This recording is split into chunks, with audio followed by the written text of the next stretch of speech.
नमस्कार दोस्तों, स्वागत है आपका हमारे YouTube चैनल स्पिरिचुअल ज्ञान बाय मिष्टी में। दोस्तों, भगवान एस सृष्टि के पालनहार है। ओम जय जगदीश। इन तीनों में हाय संपूर्ण जगत समाया हुआ है। जय श्री राम। दोस्तों, आज मैं आपको राम के नाम की महिमा का वर्णन करूंगी। राम की महिमा अपरंपार है।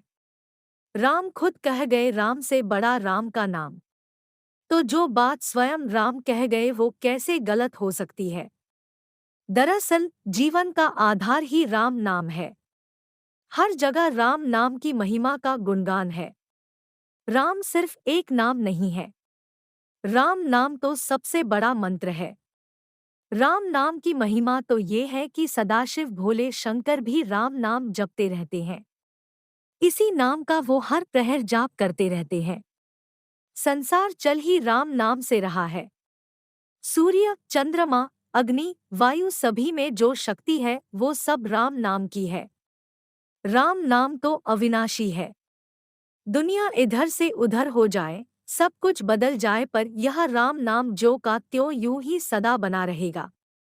इस राम नाम की महिमा कभी भी कम नहीं होगी, बल्कि दिन प्रतिदिन इसकी महिमा बढ़ते ही जाएगी। राम नाम तो मणिदीप की तरह है, जो कभी बुझता ही नहीं है। जैसे दीपक को चौखट पर रख देने से घर के अंदर और बाहर दोनों हिस्से प्रकाशित हो जाते हैं, वैसे ही राम नाम को जपने से अंतःकरण और बाहरी आचरण दोनों प्रकाशित हो जाते हैं। जीवन में आनंद ही आनंद हो जाता है। राम नाम भक्ति की महिमा का गुणगान करता है। सबसे बड़े भक्त बलशाली हनुमान जी भी इसी नाम का हर पल गुणगान किया करते हैं।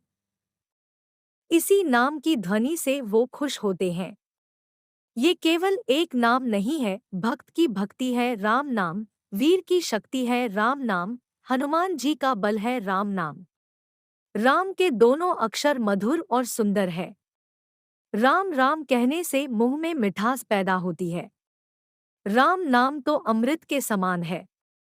कहा गया है कि सिर्फ राम नाम जपने से ही बड़े बड़े शास्त्रों का ज्ञान हो जाता है। जिसने पढ़ाई नहीं की, शास्त्र नहीं पढ़े, उन्हें भी वेदों का ज्ञान हो जाता है। राम नाम जाप से रोम रोम पवित्र हो जाता है। साधक पवित्र हो जाता है। साधक के दर्शन स्पर्श मात्र से असर पड़ता है। अनिश्चितता दूर होती है, शोक चिंता दूर होते हैं। राम नाम के जपने के फायदे दोस्तों हम एक कहानी से समझते हैं। भी रहते हैं, एक व्यक्ति हमेशा राम नाम का जाप किया करता था। धीरे धीरे वह वातावरण पवित्र हो जाता है। इसीलिए एक कमरे में ही पड़ा रहता था। जब भी उसे इसे कहीं पर भी कभी भी लिया जा सकता है, अपने बेटों को आवाज लगता था और बेटे ले जाते थे। धीरे धीरे कुछ दिन बाद बीते, कई बार आवाज लगाने के बाद भी कभी कभी आते और देर रात तो अभी भी आते भी नहीं थे। इस दौरान में कभी कभी गंदे बिस्तर पर ही रात विद्या दिया करते थे और अब ज्यादा बुढ़ापा होने के कारण उन्हें कम दिखाई देने लगा था। एक दिन रात को निवृत्त होने के लिए जैसे ही उन्होंने आवाज लगाई, तुरंत एक लड़का आता है और बड़े ही कोमल स्पर्श के साथ उनका निवृत्ति करवा कर बिस्तर पर ही लेट जाता है। अब रोज यह नियम हो गया। एक रात उनको शक हो जाता है। पहले तो बेटों को रात में कई बार आवाज लगाने के बाद भी कोई नहीं आता था, लेकिन यह तो आवाज लगते ही दूसरे क्षण आ जाता है और बड़े कोमल स्पर्श से सब निर्मित करवा देता है। एक रात वह व्यक्ति उसका हाथ पकड़ लेता है और पूछता है कि सच बता, तू कौन है? मेरे बेटे तो ऐसे नहीं है। अभी अंधेरे कमरे में एक अलौकिक उजाला हुआ और उसे लड़के रूपी परमेश्वर ने अपना वास्तविक रूप दिखाया। वह व्यक्ति रोते हुए कहता है, हे प्रभु, आप स्वयं मेरे निवृत्ति के कारण कर रहे हैं।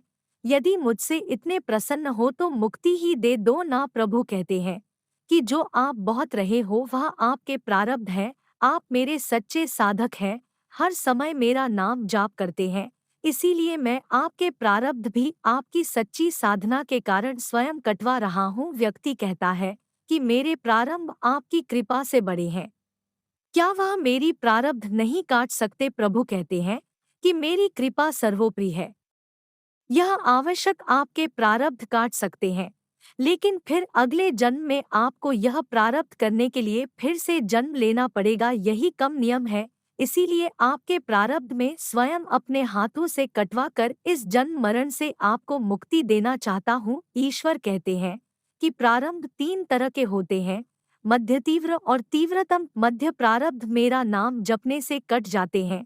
तीव्र प्रारब्ध किसी सच्चे सब संत का के श्रद्धा और विश्वास से मेरा नाम जानते हैं, उनसे कट जाते हैं। परंतु तेरी तीव्रतम प्रारब्ध भुगतने ही पड़ते हैं। जो मेरा नाम जप करते हैं उनके प्रारब्ध में स्वयं साथ रहकर कटवाता हूँ और तीव्रता का एहसास नहीं होने देता हूँ। पर प्रारब्ध पहले रचा पीछे रचा शरीर तुलसी चिंता क्यों करे, भज ले श्री रघुवीर। श्री राम जय जय राम, श्री राम जय राम। इस कहानी से आपको राम नाम की महिमा का अंदाजा लग गया होगा। दोस्तों, कहा जाता है कि राम का नाम राम से बड़ा है। जहाँ वह केवल भगवान राम की सेवा और पूजा से प्रसन्न होते हैं, वहीं राम का नाम लेकर हनुमान जी, भगवान राम और देवताओं के भगवान महादेव भी प्रसन्न होते हैं और उनकी मनोकामना पूरी करते हैं। आइए जानते हैं राम नाम के कुछ ऐसे उपयोग जो आपकी जिंदगी को पूरी तरह बदल देंगे। रोज सुबह सेवा पूजा के बाद तुलसी अथवा रुद्राक्ष की माला से 108 बार राम नाम का जप करें।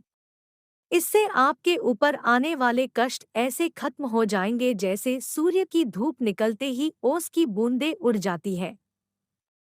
बजरंग बली खोल देंगे किस्मत के दरवाजे। जब भी कोई बहुत बड़ी समस्या आ जाए, हनुमान जी की पूजा अर्चना कर वहीं आसन पर बैठ जाएं और राम नाम का जप करते रहें। अगर हर मंगलवार तथा शनिवार को इस प्रयोग को करेंगे तो जीवन में कभी भी कोई भी कष्ट आपको परेशान नहीं कर पाएगा। धन वर्षा के साथ प्रेम संबंध के भी योग बनेंगे। अगर आपको लगता है कि घर में किसी तरह की भूत प्रेत बाधा हो या कोई नकारात्मक शक्ति प्रवेश कर गई हो तो इसके लिए सबसे अच्छा उपाय है कि गंगाजल को राम राम जपते हुए पूरे घर में छिड़क दें। सायंकाल पूजा के समय भी गोबर के उपले छाने पर लौबान तथा गूगल की जलाकर पूरे घर में धूनी दे। इससे तुरंत ही आपकी हर समस्या दूर हो जाएगी। अगर आप सुंदरकांड का पाठ करते हैं तो पाठ के आरंभ अथवा अंत में एक माला राम नाम के जप की कर ले। इससे हनुमान जी अत्यंत प्रसन्न होकर आपकी हर अभिलाषा पूरी करेंगे। अगर घर के किसी व्यक्ति या बच्चे को नजर लग गई है तो एक इलायची पर 21 बार राम नाम जप कर फूंक मारे और उसे खिला दे, तुरंत असर दिखाई देगा।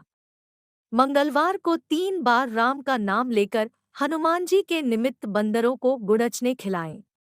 इससे शनि, राहु, केतु तथा मंगल ग्रहों द्वारा दिए जा रहे सभी प्रकोप तुरंत ही शांत हो जाएंगे और आपके घर में सुख शांति का वास होगा।